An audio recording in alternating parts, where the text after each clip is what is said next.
আসসালামু আলাইকুম। শুভ দুপুর সবাইকে। কেমন আছেন?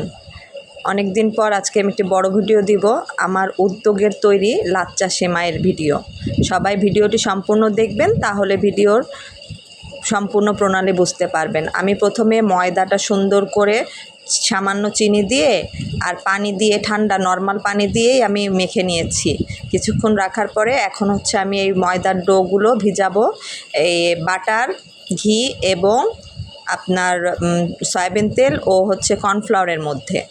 আমি 150 গ্রাম বাটার নিয়েছিলাম, তারপরে 100 গ্রাম মতো সয়াবিন তেল আর 100 গ্রাম মতো ঘি, ওইটা আর হচ্ছে 200 গ্রাম মতো কর্নফ্লাওয়ার দিয়ে ওইটা ওই ডিশের মধ্যে আমি মাখিয়ে নিয়েছি। তারপরে ছোট ছোট লেচি কেটে এগুলো ডোনাটের মতো বানিয়ে আমি ওই ঘি বাটার আর কর্নফ্লাওয়ারের মিশ্রণের মধ্যে 40 মিনিট একদম ঘড়ি ধরে 40 মিনিট ভিজিয়ে রাখবেন। এর কমও না, এর বেশিও না। বেশি হয়ে গেলে বেশি নরম হয়ে যাবে, আর কম হলে শক্ত থাকবে। এজন্য অবশ্যই এই জিনিসগুলো সময়ের সাথে মিল রেখেই করতে হয়। এই যে আমি ডোনাটগুলো বানিয়ে ওই ঘির মধ্যে, ঘি বাটার ও কর্নফ্লাওয়ারের মিশ্রণের মধ্যে আমি এটা রেখে দিব। আপনারা দেখেন আমি কিভাবে বানাই। এবার 40 মিনিট পর্যন্ত আমি এটা করে রাখবো। 40 মিনিট পর এসে দেখুন আমি এটা এভাবে রাউন্ড শেপ দিয়ে প্যাঁচ দিতে হবে।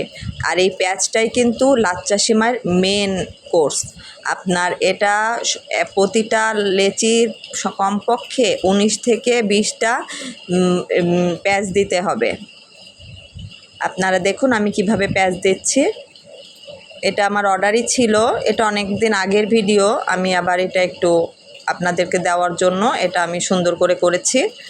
এই যে দেখুন অনেক প্যাচ হয়ে গেছে, আস্তে আস্তে এটা ফুলে যায়।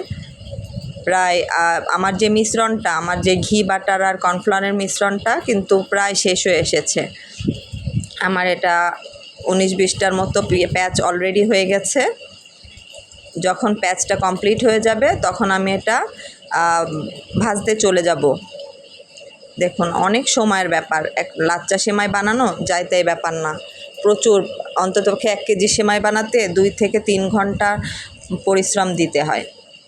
দেখছেন এটা কিন্তু যেহেতু দ্রুত হিসেবে মানে এটা চালু করা আছে, আমি করে স্পিড বাড়িয়ে দিয়ে কাজ করা, এই জন্য এমন দেখাচ্ছে। এখন আমি তেল এবং ঘি, কেউ যদি বলে যে ঘিতে ভাজা, এটা সম্পূর্ণ ভুল। কারণ যখন সেমাই শুধু ঘিতে ভাজা হবে ওই সেমাইটা পুড়ে যায়, ঠিক আছে, কালো হয়ে যায়, ওটা সেমাইটা ভালো হয় না। এজন্য তেল আর ঘির মিশ্রণে ভাজতে হয়।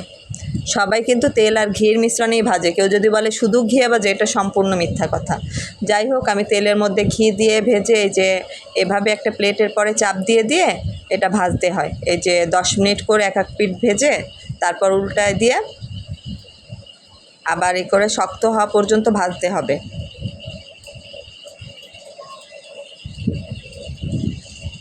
এটা ভাজা হয়ে গেছে, দেখুন হয়ে গেল। ভিডিওটি ভালো লাগলে